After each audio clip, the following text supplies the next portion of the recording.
You said there was big-ish news about Starfield, Syb. What's going on? Yeah, so Todd Howard did an interview. They posted it out on on YouTube, and it's got some really cool stuff in it. This is definitely going to be a hard-ish or real-ish sci-fi game. One of the things that they had, because I don't know if you know this, this was on Rick and Morty recently, but did you know that space is trying to kill you all the time? Like all the time. Just everything in space is constantly trying to kill you. What else aside from asteroids? Well, aside from asteroids, is the thing called the void. There's no air out in space. Right. There's temperatures that will fluctuate from like plus 300 degrees to negative 200 degrees in a fraction of a second, or just depending on which way that your body's, facing. That kind of stuff. I mean, space is a very dangerous place, and fuel. I don't know if you know this, but if you run out of fuel on terra firma, you walk over, maybe you call somebody, you get fuel delivered. If you run out of fuel in space, you just freeze to death very quickly. Yeah, so that kind of stuff. Turns out they actually had that in the game, and if you overshot your fuel, you actually you actually are turned to a bunch of ice cubes. Yeah, you actually froze to death. The game just stopped and you had to load back. So now they've fixed that to make it a little bit less, less pain in the buddy. Mm-hmm. Now just your fuel amount just limits how far you can travel, and then you can upgrade that over time. But they definitely had it, and they said they left a lot of that stuff in the game files so that hardcore players and modders could find it, access it, mod it, turn it on, and there's a realistic, because some people love realism. And I got to tell you, I've told this story 100 times on the main channel, but I absolutely love hardcore Skyrim. It was one of my most, like I turn on every hard mode thing you could possibly think of. And one of the things was punishment for crimes. It's if you murder somebody, it's you're not going to get away with paying some money unless you got considerable political power behind you. But playing a new game and running around in the woods, it's you don't know. Is that dude over there who's working and he's chopping wood? Is he a friend or is he a foe?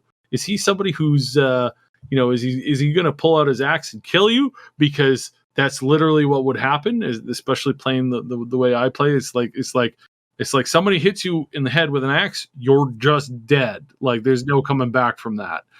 Death is really hard to heal. So yeah, there's that kind of stuff, and I love this kind of mode of play. So this would be cool. I do kind of like the idea of having like space stuff. Firefly was one of my favorite shows. I know it's a meme, but it seriously was one of my favorite shows. One of the favorite episodes in that is where they basically are lost out in space. They run out of juice. There's a damaged ship component that makes it so that they can't start up the reactor basically, and they're slowly dying in a spaceship that's just an icy coffin at this point. And that kind of stuff that's very gruesome. It's very much like the new-ish space series. Oh darn, what's it called? James Holden. What's he? James Holden? Yeah. I don't know what you're talking about. That's the main character in the show. Anyways, for some reason I'm spacing on it, but it's one of my favorites. That was a pun, dude. You should feel bad about yourself. You're spacing on it? Yeah. Oh yes. Oh. Yeah. At any rate, this is really cool that he talked about this, how this was kind of a big thing. They talked about how the game currently has over 25,000 lines of dialogue compared to Fallout. Skyrim only had 60,000. Fallout 4 had 110,000, so they've more than doubled that. So you said 25,000, it's actually 250. Sorry. Yes, brain is spacing on me. Jeez. 250,000 versus 110,000 in Fallout 4 and 60,000 in Skyrim. Yeah. That's amazing. And that's considering you have to remember that this is a game that there's a silent protagonist, because that was It was a very big request. It was one of the biggest requests that they had. A lot of people were unhappy with the voice protagonists in Fallout 4. I thought they were great. I thought they were fine, but yeah. So yeah, apparently the main storyline was about 40 hours to finish. Just generally some general updates.